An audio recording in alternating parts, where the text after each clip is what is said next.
kita dan angkatan kerja. Eh, Banyak hal yang menyebabkan fakta-fakta di lapangan yang akan menjelaskan bahwa yang selalu pemerintah mengatakan lapangan kerja terbuka, katakan tadi janji politik 19 juta, atau lapangan kerja tersedia setiap pertumbuhan ekonomi 1% bisa menyerap 400.000, kalau dia 5% bisa hampir 2 juta, itu tidak menjelaskan realitas di sektor formal dunia ketenaga kerjaan. Mari kita lihat beberapa fakta, dan saya ingin mengatakan ini kegagalan dari Menko Perekonomian dan timnya. Menteri Perindustrian, Menteri Tenaga Kerja, Menteri Investasi ya, dan hal-hal lain, menteri-menteri yang berada di dalam Kemenko Perekonomian itu. Saya akan menyoroti di Menteri Ketenagakerjaan. Gagal total. Di kementerian ini gagal total. Menterinya harus mundur. Menteri dan wakil menterinya harus mundur. Walaupun 6 bulan Bang Ade. Gagal total. Carut marut itu mah gak seberapa. Tadi saya mau ngomong tuh yang dia ambil uang itu tadi. Mari kita lihat fakta dulu. Satu, job fair. Job fair itu udah gak reliable lagi dalam dunia teknologi yang udah maju. Tadi udah dijelaskan lah. Dengan menggunakan aplikasi itu bisa. Dulu tahun 91, Dinas Tenaga Kerja itu adalah frontline dalam orang mencari kerja, mendapatkan pekerjaan, dan mengadu terhadap persoalan ketenaga kerjaan. Tapi Dinas Tenaga Kerja sekarang udah gak berperan lagi. Jadi pemerintah telah mengurangi, bahkan meninggalkan perannya untuk menyiapkan tenaga kerja tadi. Dulu di Dinas Tenaga Kerja itu, setiap orang yang akan mencari kerja, dia bikin kartu kuning. Di situ dia akan tulis nama dia, kemampuan dia, lulusan dia, apakah itu level SMK, SMA, level diploma maupun level strata 1, S2 maupun S3. Kartu kuning itu wajib. Dengan demikian Dinas Tenaga Kerja adalah menjadi bank daripada angkatan kerja.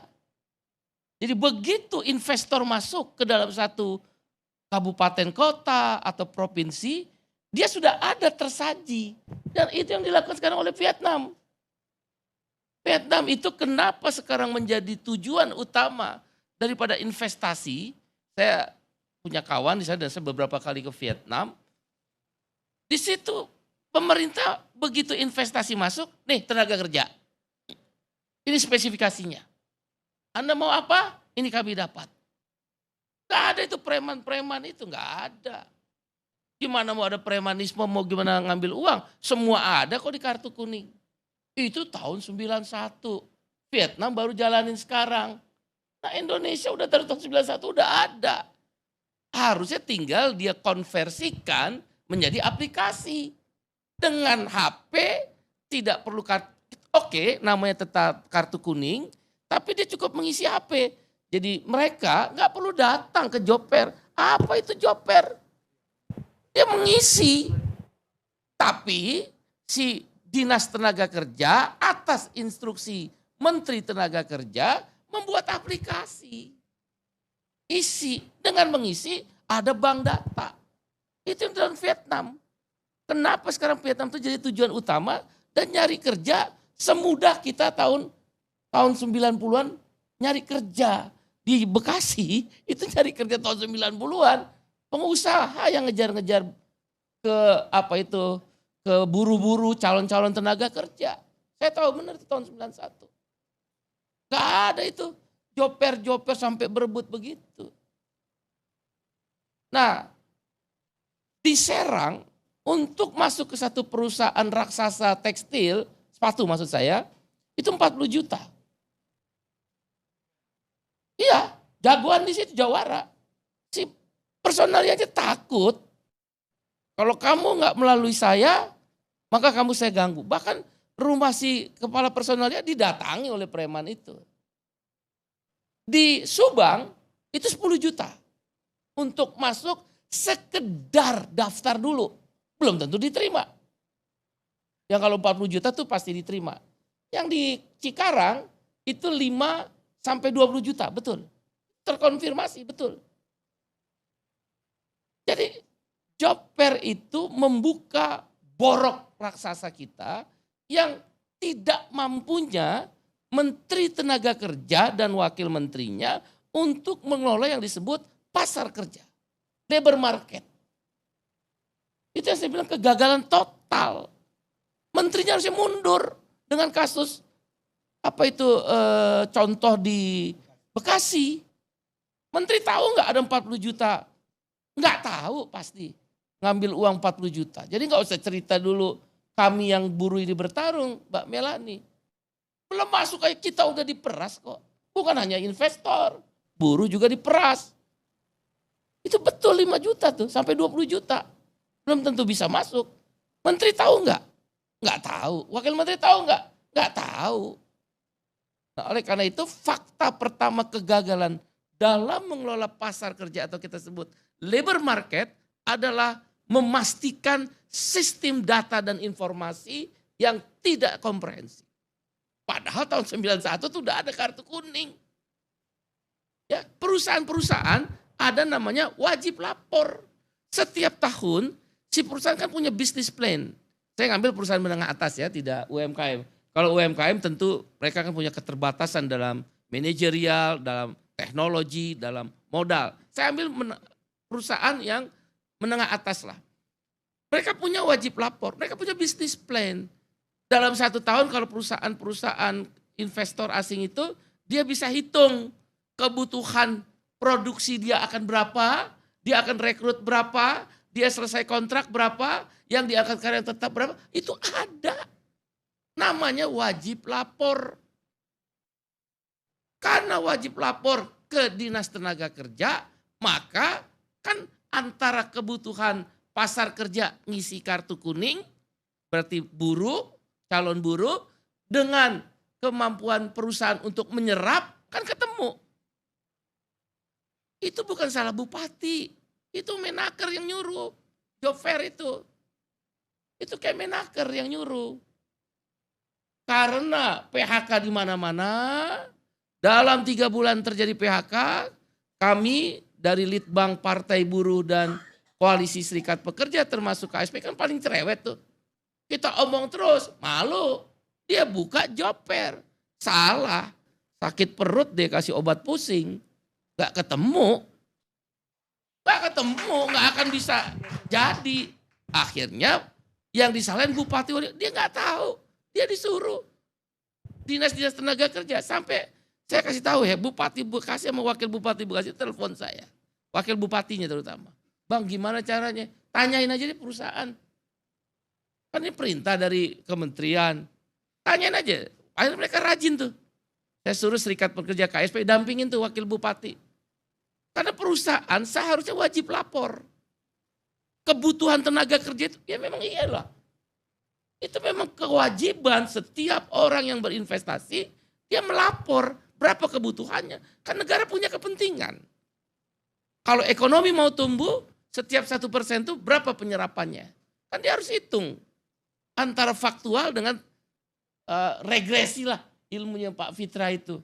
Saya belajar sedikit, ya regresi itu kan peramalan. Ilmu regresi, eksogen, endogen, variabel. Tapi kan faktanya berapa? Itulah wajib lapor bagi pengusaha, mengisi kartu kuning wajib bagi calon pencari kerja. Jadi job fair itu yang tanggung jawab menteri. Tapi kan diem aja, malah ngurusinnya ijazah. Ijazahmu udah dari 20 tahun yang lalu. Itu udah kami persoalkan tentang ijazah, batas usia, tinggi badan, penampilan menarik. Kita 20 tahun yang lalu bilang itu melanggar hak asasi manusia, melanggar konstitusi. Setiap warga negara berhak di dalam mendapat pekerjaan dan penghidupan yang layak. Itu dari dulu. Yang remeh-temeh ini dia urus. Surat edaran lagi. Tapi yang prinsip ini enggak. Oh, kalau di Amerika selain gubernur sentral, gubernur bank federal, itu menteri tenaga kerja. Ya, halo teman-teman, kembali bersama saya di channel ini. Salam inspirasi, salam NKRI harga mati. Bersama saya di channel NES 2045 yang membahas seputar politik, pendidikan, hingga budaya. Ya, teman-teman, benar sekali penyampaian dan cuplikan video sebelumnya soal pekerjaan di Indonesia, soal Kementerian Tenaga Kerja, Menteri dan Wakil Menteri. Ya, mundurlah, kurang lebih seperti itulah katanya tadi ya. Nah, baik, di sini saya coba melihat ya bagaimana pendapat teman-teman kita. Ganti Gibran, janji bual, ganti Menteri Tenaga Kerja dan wakilnya Noel. Mereka nggak berguna, makan gaji buta. Masalah Gojek, tarif aja nggak bisa sampai anggota DPR yang turun. Ganti secepatnya Menteri Tenaga Kerja dan wakilnya Noel. Enak aja mereka jadi menteri dan wakil, tapi eh, nggak ada toh kontribusinya buat rakyat. Kalaupun ada yang kecil-kecil, nggak ada gunanya. Lebih baik angkat aja ketua partai buruh sebagai Menteri Tenaga Kerja, buruh maksudnya ya.